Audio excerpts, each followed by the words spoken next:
Glenda Chong, and in your primetime world tonight, former Thai Prime Minister Yingluck Shinawatra among 155 people barred from leaving the country a day after the military seized power in a coup. But has she also been detained? Despite the threat of jail, university students in Bangkok march in protest over the coup, but in much of the capital and the country, life goes on as normal. And this Chinese billionaire is convicted of murder and sentenced to death. Liu Han is said to have links with the country's former security chief. Well, first up, Thailand's new military rulers have summoned hundreds of political figures in a day after the army announced a coup. Ousted Prime Minister Yingluck Shinawatra was among them. She, along with 154 other politicians and activists, have also been barred from leaving the country. The man appointed to replace her as caretaker Prime Minister, Niwat Thamrong Bongchong Paisan, is also on the list, as are several senior politicians from the Pheu Thai party, and these include the Prime Minister's aide, Suranan Vejajiva, and former Premier Somchai Wongsawat. Thailand's new military leaders say the travel ban is in place to maintain peace and resolve conflict.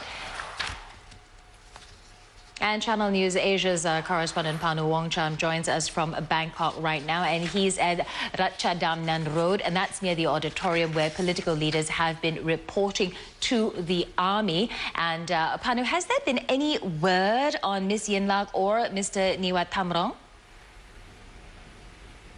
Good evening, Glenda. Well, there are some unconfirmed reports emanating from many of the local reporters saying that the army has detained Ms. Yingluck Shinawatra along with members of a cabinet who reported in today. And it's been said that they have been transported to eastern Thailand, to an army camp in eastern Thailand at this moment. All these reports are unconfirmed, but it's very clear to us reporters waiting outside the auditorium today that perhaps Ms. Yingluck and the cabinet members who reported into the army were somehow detained, but their location was disclosed by the military.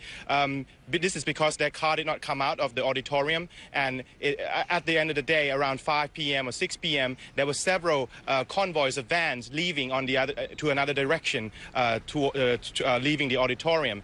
But according to rumors emanating from local reporters, it seems that they have been transported out of Bangkok. Right. Glenda? Panu, you know, it's still initial days of the coup, but are there any fears that this move might actually backfire? Yes, certainly. Well, today we've seen signs of dissent on the streets. There were actually a couple of protests organized by university students around different parts of Bangkok. In the morning, there were protests on Ratnamnern Road, not far from where I'm standing right now. And in the late afternoon towards evening, there was a protest by hundreds of people organized near the MBK shopping center in central Bangkok. Now the group MBK has been disseminating their information through Twitter and Facebook and social media, and they are organizing another rally tomorrow at 5 p.m. The images of their rally may not be broadcast on army-controlled Thai media tonight, but their images have been spreading through gone viral on the internet. So we are expecting to see perhaps more numbers of protesters turning up tomorrow, and this is something that we need to keep a watch on. Okay, Brenda? Panu, speaking of broadcasting, we know that the Thai military, they were criticized for taking some TV stations, some TV channels off air. Are they back on yet? Do we know? Yes, as of 6 p.m.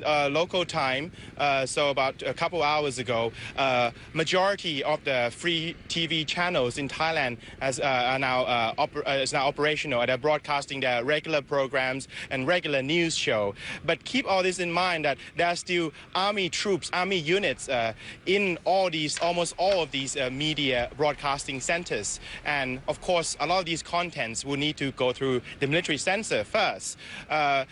But at the moment, all these channels are up and running as normal. Some of the international media channels are still off-air based on the providers. Thailand have many cable and satellite providers, and it seems that some of these satellite providers cannot broadcast just yet. So some of these international channels are still off the air at this moment. Glenda. All right, many thanks for that update there, Panu Wongcha, speaking to us from Ratdamnan Road in Bangkok. Well, there's been mounting international criticism to the army's takeover, but political analyst David Streckfus says it may have little resonance with the kingdom's new military rulers. The international community can at least help uphold standards and call for Thailand to observe human rights and to return to return elections quickly.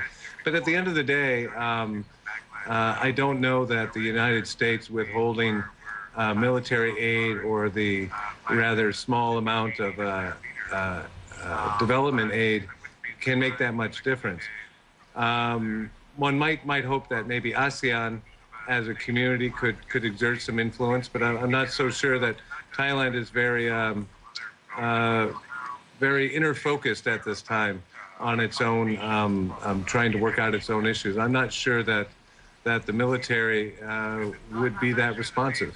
The vision of reform from the people, the PDRC, the anti-government protesters, and from what we've heard from the military, though the military hasn't really said much, their vision of reform would be something more along like a less elected government, less democratic institutions, and more unelected, unaccountable oversight by independent bodies. So given that reality, using the word reform doesn't make any sense unless there's some details. The details we do have, from the one side, they're irreconcilable.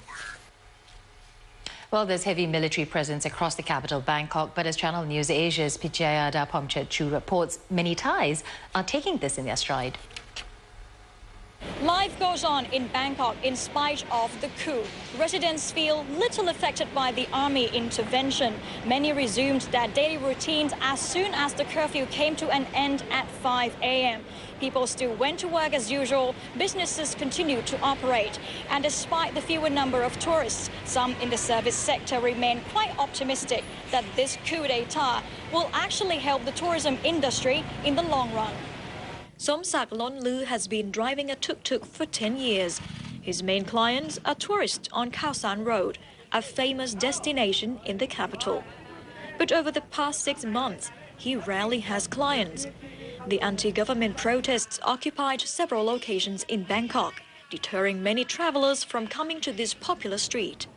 It has also shrunk this 28-year-old's income by more than half.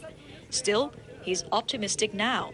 The coup has given him fresh hope his business may return to normal soon. การปฏิวัติครั้งนี้ผมคิดว่าน่าจะดีขึ้นนะครับเพราะว่าจะได้ควบคุมม็อบไม่ให้กลับขึ้นมาอีกและความสร้างความเชื่อถือให้กับต่างชาติและฝรั่งจะได้กลับมาเที่ยวในประเทศไทยครับ Thailand's 12th successful coup since 1932 is somewhat unusual. The presence of soldiers on the streets has restored a sense of calm to the streets. Many don't see it as a cause for concern, but rather a source of relief, bringing with it the peace they've long wished for. สำหรับพี่ไม่มีอะไรแบบไม่มีอะไรมากมายคือว่าก็ใช้ธรรมดาชีวิตแบบที่เคยใช้ประจำทุกวันเฉยๆมันคงจะดีบางสิ่งบางอย่าง Elsewhere in the city, the coup has had a less positive effect. Many political figures, including former Premier Yingluck Shinawatra, have been banned from leaving the country without permission from the military junta. Pichayada Pomchetchu, Channel News Asia, Bangkok. Well, despite the calm, various countries, including Malaysia and South Korea, have asked their nationals to postpone non-essential visits to Thailand. Singapore is advising its citizens to seriously reconsider travel plans as the situation is unpredictable and volatile. Hong Kong has, in the meantime, cancelled all group tours to Thailand from tomorrow till next Friday.